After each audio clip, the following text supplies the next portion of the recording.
Pískalo sa a melo iba tak trešťalo. Taká bola noc v Lome nad Rimavicou, ráno krásne, posledné na tejto ceste cez 3 kopce. Teraz ideme ešte zistiť presné informácie, ako sa na tú poľanu dotrepať. Tu dám číslo na toho chlapa, to on je strážca Chákov Poľana. Hej. Tak on vás presne zavedie, keby ste nevedeli, kade máte ísť. Nič mi iné nenapadá, len to nazvať bránou na poľanu. Viem, že je to vyhasnutá treťohorná sopka, priemer jej kaldery je približne 6 km. Môj obľúbený protimedvedí hit.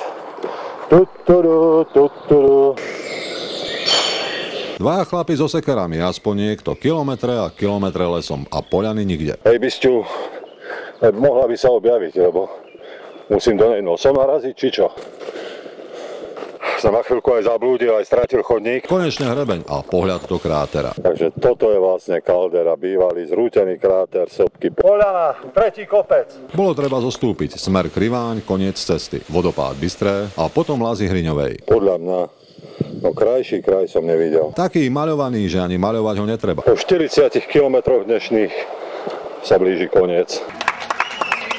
Ja som hlavne vám priniesol pozdravy od nás, Tatier, z Kriváňa. Nebudú sobášiť tú moju frajerku. Dojímavé prijatie vyliečilo nohy a majú Kriváň v Tatrách a pod Poľanou niečo spoločné? Nič. Tradujú vlastne 4 také spomienky, že ako to asi mohlo vzniknúť. Buď od krivej cesty, je to odvodnenie od krivého stromu, potom, že prišiel do našej obce krivý človek. Z Kriváňa, Kráľovej hore Poľany a Kriváňa pod Poľanou pre televíziu Jožo Kubáni.